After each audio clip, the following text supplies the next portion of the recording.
Detik-detik Menteri Keuangan Purbaya ditegur anggota DPR, rapat perdana, janji tak asal ngomong. Purbaya Yudi Sadewa untuk pertama kalinya melakukan rapat kerja dengan Komisi 11 DPR RI sebagai Menteri Keuangan.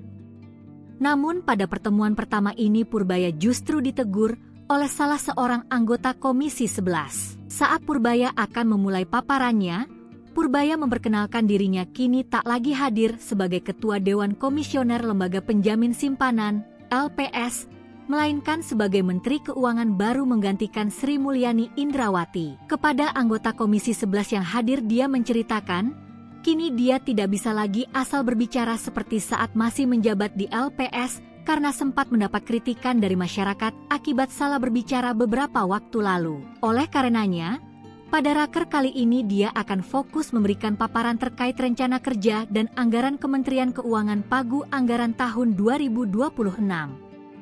Lalu penjelasan Purbaya itu dibalas oleh salah seorang anggota Komisi 11 DPR RI, Pak Menteri. Boleh kobe, tapi ada isinya, celetuk salah satu anggota Komisi 11. Siap, siap. Terima kasih, Pak, jawab Purbaya singkat.